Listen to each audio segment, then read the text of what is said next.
Wona osinzira okubeera ng'otulaba nkwaniriza nnyo olunaku olwaleero nkubuuzaako nti wasiibye otya afunye okusomoozebwa nkusaasidde ofiiridde olwaziza n'okusomoozebwa okulala asootuka ku buwanguzi nkuyozaayoza lunaku lwakuna ennaku z'omwezi 19 omwezi gwa Maachi omwaka 2026 enkya ekisibo ky'abasiraamu ndowooza kiggwako leero basaba 6 enkya yidi naye obuzibu tusanze nti enkya yidi naye ffe abakatoliki tetulina kulya nnyama ku lunaku olwokutaano so kati simanyi bagenda tukola tutya ate yidi zisinga tebasitera nnyo ofumbirako byennyanja nyina akatukwasa po mubuulizi wa njiri tugenda kwogera ebigambo naye olwaleero tutera naye mu abatera tugoberera mumulaba ayina ensonga z'abatuleetedde ez'enjawulo tuba tugenda kwogera naye ebigambo agenda sooka kubuuza tutandike programu sebo buuza abantu abalabi ba MS Media mbaramusiza mbebaza okutugoberera n'okuyiga abayiga naye nsaba mwenna abalaba n'okuyiga abalaba mwenna n'okugoberera muyigenga mu bigambo bye tuba twogedde olwaleero njagala kutandika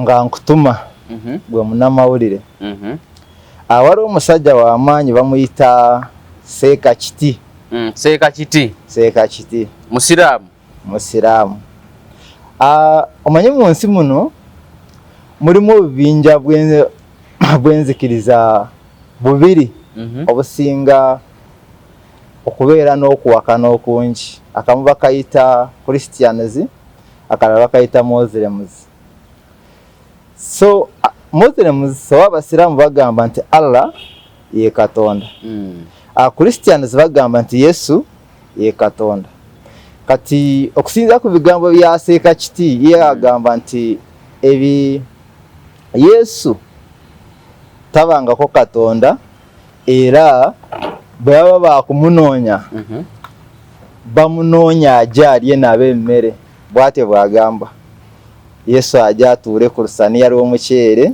balye bonna kati nze nkutuma gyali bino nabyo ababiwulira ewaliwo okubanga ayinza obutabiraba bw'aba tabirabye nkutuma gwe nga munnamawulire omutuukirire mbadde njagala ez'empaka ziveewo kuba ziri mu world wide by that ziri mu Uganda wokka ziveewo nga tukoze kino nze ndi mukristaayo ngamba nti Yesu ye Katonda ye musiraamu agamba nti Allah ye Katonda batuleetera abalwadde bameka babiri naddala b'endwadde ezo zebagamba nti zo ne zaalema abasawo for example batuleetere owa kansa nga alinze kufa nga abasawo bakivaamu alinze olunaku lwafa batuleetera abalwadde bameka babiri omuba muwe omulala bamumpe asabire omulwadde oyo mu linnya lya Allah nze nsabire omulwadde oyo mu linnya lya Yesu Katonda ayanukula n'okuwonya oyo ye Katonda kati lindako gwogamba nti Allah si ye Katonda of course kati kusaawa eno olw'okuba nti bakatonda bo tebana bakweyawula sijja gamba nti Allah si ye Katonda wabula nze ngamba nti batuleetera abalwadde bameka nga kansa waabwe yagenda wala takyasobola kujjanjabwa naawona omulwadde naawona bawona bulijjo n'omusabira nga wa kansa ku stage esembayo naawona owa kansa simusabirangako naye waki wa bulwadde ki obulwadde obusinga obungi nanti bulwadde ki misujja n'ebisigadde byonna nga eddwaliro liremereddwa kati kusaawa eno bali yaja gyendi nga tanagenda mu ddwaliro kati wano kusaawa eno bakatonda balina okweyawula Allah bw'abanga ya Katonda ajja kuwonya omulwadde oyo kuba Katonda talina kimulema Katonda yakeera ku makya n'atonda omubiri gwo gwonna gumanyi kati lindako njagala ntegere bulungi bakatonda bali bameka bakatonda bo bangi wabula omutonzi ali atya ali omu kyebayita kubanga Africa eggwanga nga India lina more than millions and millions of gods so buli kintu kyonna ky'odecidinga kusinza kuworshipinga oyo ye Katonda. Bw'oyogera nti Katonda oba tolina kye wayogedde by the way. Kwa Katonda it's just a name of worship. Kyosaze okusinza oba mutingo ogwo aba afuuse Katonda wo. Naye ate waliyo omutonzi ng'akeera ku makyense teyaliyo n'agiteekawo. Katoyo kuliyeta. Kati kuliyeta yali omu. Yali omu. Yani? Ye Yesu. Allah si kuliyeta. Sinamanya bulungi Seekakiti aba alina okutukakasa okusinziira ku bigambo bye. Nze ngamba nti Yesu ye creator of the universe. Kati ye Seekakiti yalina okutumatiza. Ye bw'aba takisobodde ekyo asobola okufunayo oba imaamu from anywhere. Ne batuleetera abalwadde abo. Katonda yanukula n'okuwonya ng'awonyeza omulwadde oyo. Oyo ye Katonda. Kufa abagenda okusaba tumuli Katonda, nze siri Katonda. Wabula nze ngamba nti Yesu gwe nsinza ye Katonda era yawonya. Talina ndwadde emulemu okuwonya. Ekya Allah tokimanyi nti oba yawonya. Yes, siri sure Seekakiti kyemanyi yakimanyi. Nawe manyi ebintu bya Katonda bino bibuzaabuza. Tibibuzaabuza. Kubanga osanga Museveni Side ng'ayogera kike ng'alaga kyekituufu, omukatuli kiki ekimu, omukristaayo, omusiraamu, omulokole. Baani. Kakati bano abalala ng'omusiraamu mugjeeko waayo omusiraamu asoma kitabo kirala bano basoma ekitabo kyekimu ne babaako we batuuka buli omu nakola ki luli nakugamba nti kibayita eddiini bafounders baazo balina ebigendererwa kati ebigendererwa ebyo bye bisinga obukulu mu ddiini ezo then Katonda n'alyoka ajja kubanga bakimanya nti kizibu okuwamba ensi eno nga toleese toyitidde mu Katonda. Kati ne bagamba nti kati bwe ntandika eddiini yange bweti nina okugyesigama Katonda then ndyoke ntambuze bye njagala okutambuza. So waliwo eddiini nga tezeesiga nga wadde baga zeesigamye Katonda naye nga zikola byazo. Buli kibayita eddiini. Buli kibayita eddiini? Obulokole kikukkiriza? Obulokole bwo olina okuba nga it's fellowship. Bw'oba mulokole olina nga olina enkolegana ne Katonda. Bw'oba mulokole nga gwe nga ndi mulokole ng'oli mulokole. Obulokole bwange tubulina bukwatagana n'obubwo kubanga gwe gw'omanya engeri gy'okoleganamu ne Katonda. Era si kyateeka nti abalokole tuli bangi naye si kyateeka nti ojja kusanga abalokole nti bonna balina Katonda. Kati zindako abalokole bano basobola okuba nti ono mulokole n'oli mulokole naye nga enzikiriza ya njawulo. Kisoboka. Nga mwena musabira ku Victoria. Bwe musabira ku Victoria awo enzikiriza ebeeremu. Kubanga musabira ku Christianity Focus Center ewa Kiganda. Kiba kitya? Enzikiriza ziba za njawulo naye nga mwena muli balokole. Osobola obasanga nga balimu enjawulo. Era otera okubasanga nga bamwe osanga osobola okubanga otambula nosanga omulokole w'egindi ate bawera nti ono w'egindi ate nga tebakwatagana. Kati atalokose tagenda alaba ggulu. Talina waalijja okusinziira ku byawandiikibwa. Okulokoka kyeki oli asoba mu katuliki naye nga mulokole, asoba mu Kristaayo naye nga mulokole, oba olina kuba mu ddiini ya born again. Okusinziira ebyawandiikibwa tosobola agamba nti ndi mu katuliki then n'oba nga oli mulokole. Ekyo kikyamu kubanga Yesu agamba nti awatali kuzaalibwa mulundi gwa kubiri tewali muntu asobola kulaba ku bwakabaka bwa Katonda. Awatali kuzaalibwa mulundi gwa kabiri, that is being born again. Teri asobola kulaba, that is John chapter 3 verse 3. Teri asobola kulaba ku bwakabaka bwa Katonda awatali kuzaalibwa mulundi gwa kubiri. Okuzaalibwa mulundi ogwokubiri kwe kuzaalibwa amazzi n'omwoyo. Kwe kukubika amazzi nga kibayita okubatiza. Kano kino sikubatiza. Ni bulokole ndaba bwakatandika kati bajjajja ne bajjajja ffe abaafa ng'obulokole tebunna babeerawo nawo tebajja genda mu ggulu olwokuba tebalokoka obulokole bwosi bwakatandika, that's the truth. Batandika dda lwakuba nti ababutegedde be baba babutegedde leeti naye bo bwatandika dda. Kati bajjaja ne bajjaja boogamba yenna atarecognizinga Katonda nti ye Katonda yenna eggulu tajaliraba. So eggulu gye liri nnyo ne Geena gyeri nnyo, naye Katonda Yesu yekuba erigenda mu ggulu. So atarecognizinga Katonda, bajjaja boogamba bajjaja waliwo abaamanyanga Katonda nga Yesu Katonda wa African Gundi Society, Traditional Society. Kasita Katonda omwawula nti ono wa African Traditional Society atoyo taba Katonda oyo aba Katonda kato wa Africa maybe. Yeah. Kakati tulaba nti omulokole atali mulokole kati abagende Lubaga bonna okusaba Ennamirembe Ekibuli Odi Kampala ne walafanagana we batyo abona bageena. Sola ganti bageena omuntu yenna bulubwe bukyanga oli mulamu oba okyalina chance egenda mu ggulu. Kyengamba singa bavaawo singaawo tebana bakulokoka baba wedde.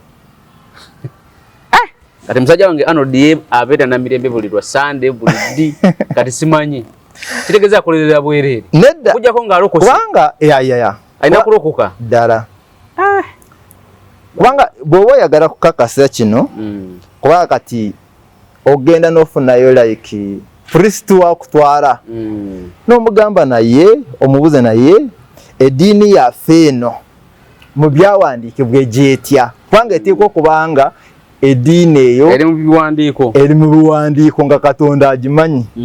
Katonda bw'aba tagimanyi then that is a story. Kati obulokole n'obukatuliki kiriwo ekyasookawo?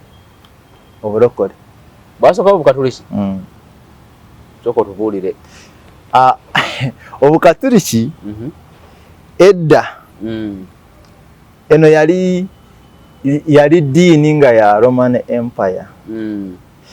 Kati ababuulizi b'enjiri Yesu bwe yajja n'abuulira enjiri n'aleka n'ababuulizi b'enjiri.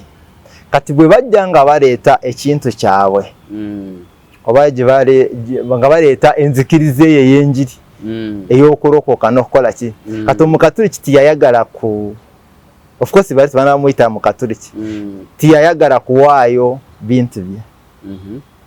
Bw'atayagala kuwaayo bintu bye ate na kino n'akyagala kino tulyoka tukola ki tutambuza ekintu kyaffe. Bwe kityo bwe kyali. Kati ezo ensonga z'eddiini okunyonyola eddiini kyetaagisa tufune puroguramu namba nga papasire kyekituleese. So eddiini eyawukana n'obulokole nnyo bakatuliki bakristaayo ba Seventh Day ba Orthodox abo baddiini waliwo Happy Science those eyamene zonna ddiini Babuddha bakibangi zonna ddiini. Even nene ekulirwa Mama Fina nayo ddiini ya kati abo bonna omuntu ne Mama Fina oyo gwolaba eggulu asobola okuliyingiramu essaawa yonna kasita akeera ku makya ng'agoberedde Yesu byayogera. Nawe abagamba nti eggulu teririiyo nti eggulu liri ku nsi ne Geena eri ku nsi. Abo bayaaye kati abo baba bagezaako kubuzaabuza ensi. Omanyi Sitaani naye alina abakozi bawandiika ne bajja kukola emirimu gye ku nsi. Era abo bw'owulira boogera ebintu ebitategeerekeka. Kati omuntu bw'agamba nti eggulu ku nsi liri ku nsi nti ne Geena eri ku nsi. Bw'obulamu bw'otambuliramu okubonaabona buli bw'obonaabona n'obiyita mu mbeera enzibu eyo Geena. Bw'obeera obulungi n'oyita mu mbeera ennungi eryo ggulu nti era byonna biri wano. Kati nonkusesa ki? Osobola okutambulira mu bulamu bw'oyita obulungi wano ku nsi naye ng'ogenda kumalira mu Geena. Kubanga Yesu yatuwaako olugero olw'omusajja omugagga n'omwavu gwe bayitanga Laazaalo eyalyanga obukunkumuka ku meeza ye. Omusajja oyo bwe yafa yasibira mu Geena, omwavu Laazaalo bwe yafa yasibira mu kifo kya Ibulayimu. Era omugagga bwe yali mu Geena yo omuliro nga gumwokya yakaaba ng'alaba Laazaalo ali era ate ali mu kusanyuka n'agamba oyo yabeeranga ewange ng'alya buki lukunkumuka mungambira anyamba afuneyo olunwe lw'amazzi ajja nkamuyeko kuki ku lulimi lwange kubanga lwakasidde ningono ku nsi era bamugamba nti biwaali oyagala byonna ku nsi wabifuna kati kusaawa eno kyebayita intaneti toyinaayo mugabo era bayibuli gye musoma yanjawulo mu abalokole ne zino eddiini endala bayibuli yemu kyenkugambye ani agiwandiika bayibuli eyo bayibuli yawandiikibwa abaweereza ba Katonda omwoyo omutukuvu ababeeranga n'omwoyo omutukuvu nga yabalungamya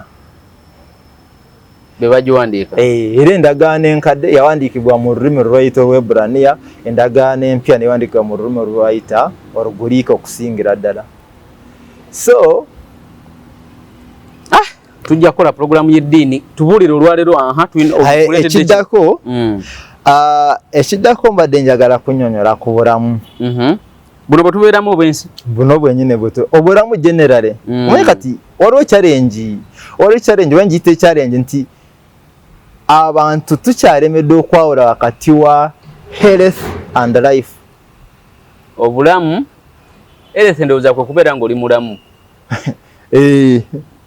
health and life bonna bulamu obulamu n'obulamu obulamu bwo bugenda walako kigenda wala life kigenda wala kakati waliwo eteeka erifuga obulamu baliyita sowing and reaping kati eteeka eryo okusiga n'okukungula kati abasinga eteeka eryo balireka eno mu kulima naye eteeka eryo lifuga obulamu generally nti buli kintu kyonna kyokola ku nsi kyokera kumayo n'okola olwaleero ebeera nsigo kati ensigo gy'oba osize olwaleero believe me or not tomorrow you will reap it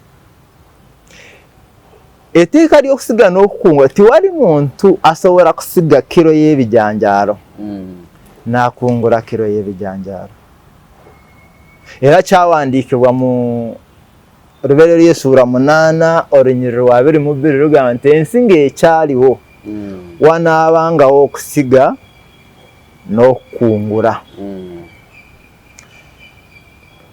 abantu abakola obubi bakungula bibi abantu abakola obulungi bakungula bulungi kyobera nti abasizi b'ensigo zino eza bulijjo ese ebijanjaalo bw'aba ayagala kukungula birungi asooka kulondamu ensigo enfu n'azisuula oba n'azirya okusinziira bwe ziba nga zikyasobola okuliibwa n'akola ki n'asiga ensigo ennungi kati buli lw'osiga for example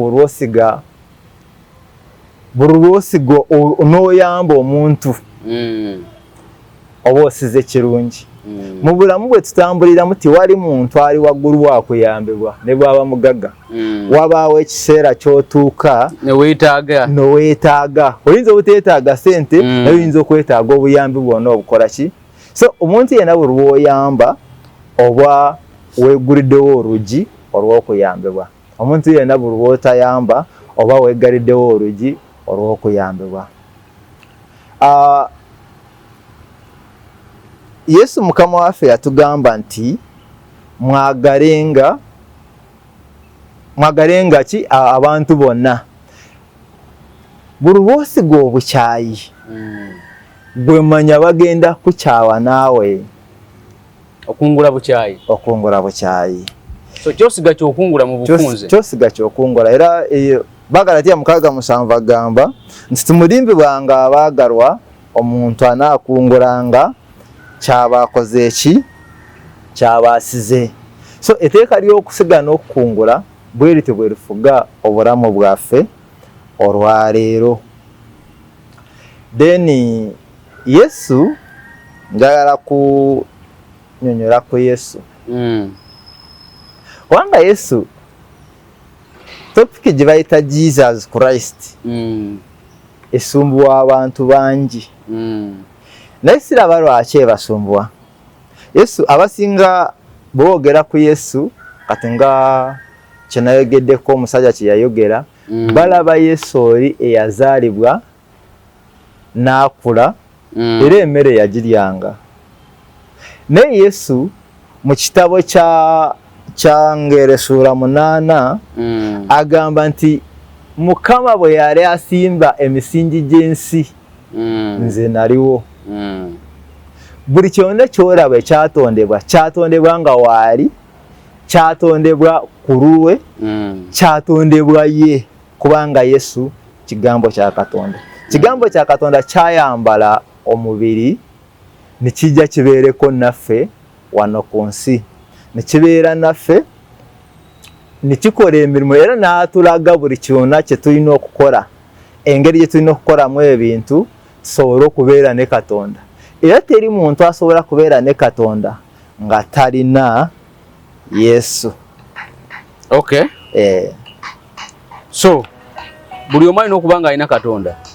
Buli omu alina okuba nga alina Katonda, naye alina okuba nga bw'oba onoobeera ne Katonda olina okubeera ne Yesu. Genda mu maaso.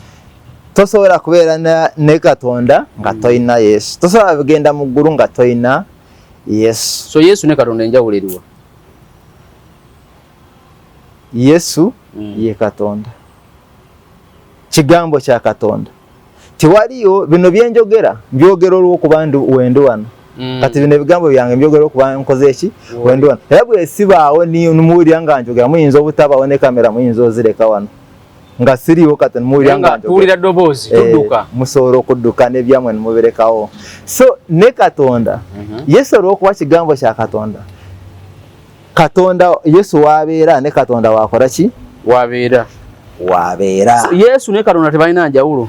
Tebalina njawulo. Wali Katonda yayambala omubiri n'ajja abeere naffe. Kubanga yali alina okwambala omubiri bw'aba nga n'alokola ensi eyali amaze okukola ki?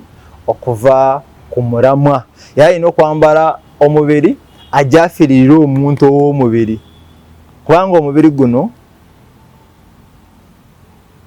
tugubeeramu, naye yali alina okugubeeramu ajja alabe challenges. Era buli challenge yonna gy'oyitamu Yesu yagiyitamu. Buli kukemebwa kwonna omuntu kwayitamu Yesu yakuyitamu, naye n'akuwangula n'asigala nga mutuukirivu asobole okutufiiririra. Yali tasobola kufiiririra mwonoonyi nga tayambadde mubiri, ate yali tasobola kufiirira mwonoonyi nga naye mwonoonyi. So yasigala nga mutuukirivu asobole okutuyamba atujje mu kibi. Njagala kuyisawo ku butabo buno.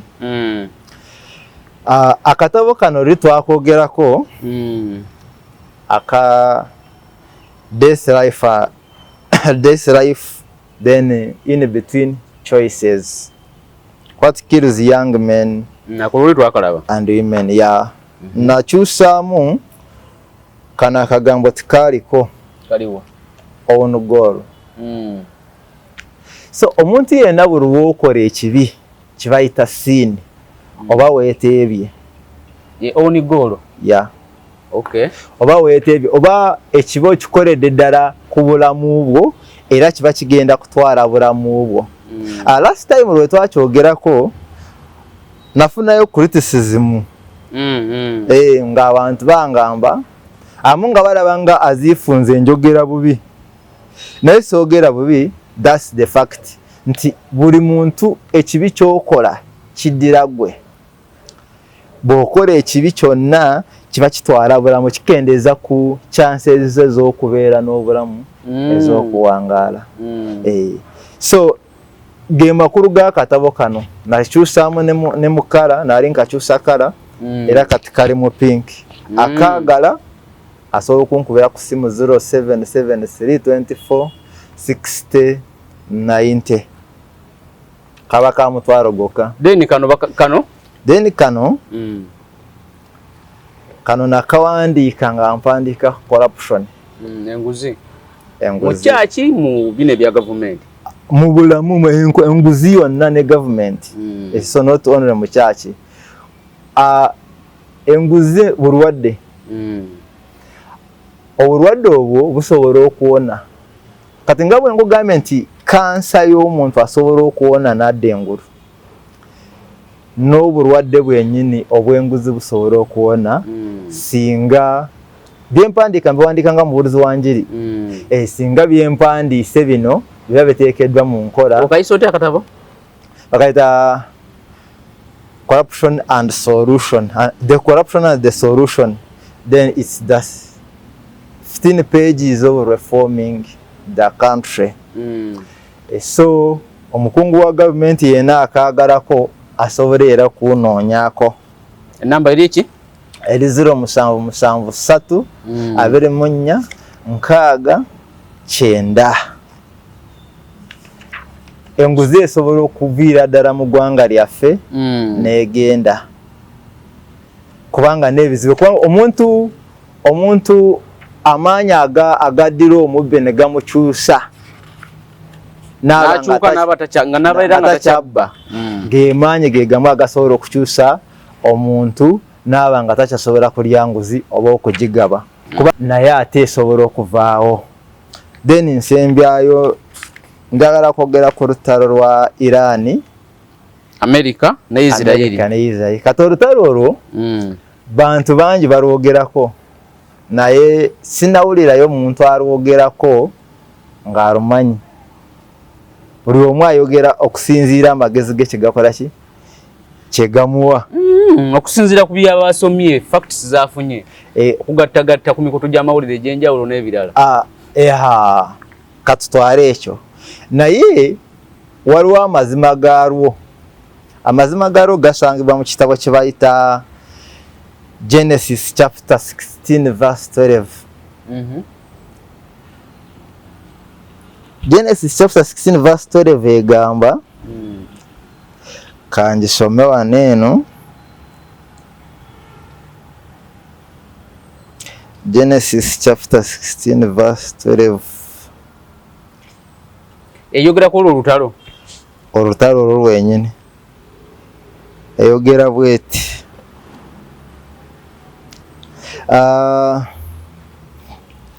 kandandike n'olunyiro lw'11 rugamba nti and the angel of the Lord continued, see now you are with child and shall bear a son and shall call his name Ishmael, which means God hears, because the Lord has heard and paid attention to your affliction.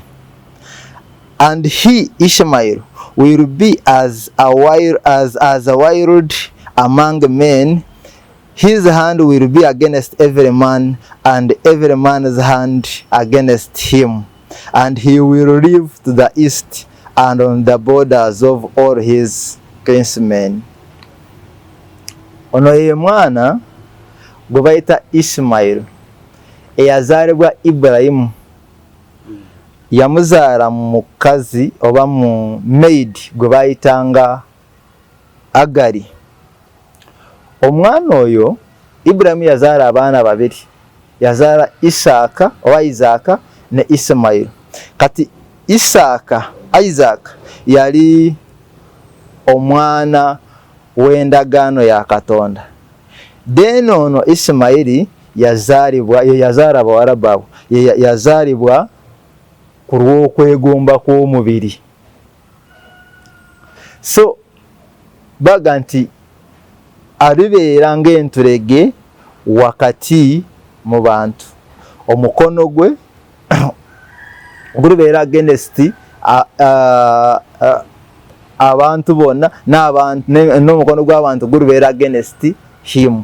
Lwe lutalo olwo lusibuka wano, era terusobola kuggwaawo ng'ensi eno ekyaliwo. Lulibeerawo emyaka gyonna, Abayisirayiri balisigala balwana n'Abawarabu n'abantu abalala. Entalo ziribeerawo mu East, mu Middle East, mpaka emirembe gino okuggwaako, mpaka olunaku Yesu lwalida n'asala omusango. Abogenda mugenda ne bagenda, abogenda mugulu ne bagenda, ng'ensi eweddewo. Awo olutalo we lugenda okukoma. Kati ogamba olutalo luno lwaki we luli? Olutalo we luli because God predicted it. Yaluprofesayinga nti abantu abo abaliva mu oyo omwana gwe bayita Isimayiri balibeera bakyamu nga bubalaba batezi ba bomu. Baliwa Abawarabu abo kyawandiikibwa. Kati lujja kuggwawo nga Yesu akomyewo, ng'akomyewo ng'ensi eno emaze nga sisitemu y'ensi world system emaze okuvaawo lulivaawo naye Israeli eribeera erwana n'Abawarabu mpaka bajja kulwana mpaka ensi eno okugwawo. So teri byoera nti simanyi UN, of course Bible etugamba okusabiranga emirembe, etugamba okukolereranga emirembe, naye mu mitima gy'abantu emitima gy'abantu nga tegikyuse emirembe tegisobola kubeerawo mu nsi muno. So bwekitebwe ekiro olutalo bino abalwogerako byeboogera tebabitegeera, just abalwogerako buli omu ayogera bibye naye olutalo lweru awo wenkusomedde werusibuka. Okay. Kaluluddako tujja kwogera ku ddiini. Katonda bw'aliba nga ayagadde oba eddiini yo zitya tuyagala zoogerako? Ate lwaki nzitya? Twagala tumanye ekituufu kiki. Tujja kuzoogerako. Kusooka sibule abantu tuveewo. Abatulaba n'abatuuliriza mbasiibula mwebale okutugoberera. Tujja kweyongera n'okuyiga mpola mpola Katonda nga bw'ali omulamu. Abankuumire bye. Kale wonna abadde osinzira okubeera ng'otulaba olunaku olwaleero tugenda kukoma wano. Tujja kutandikira awo olunaku olulala. Akuume atakuumira mpeera.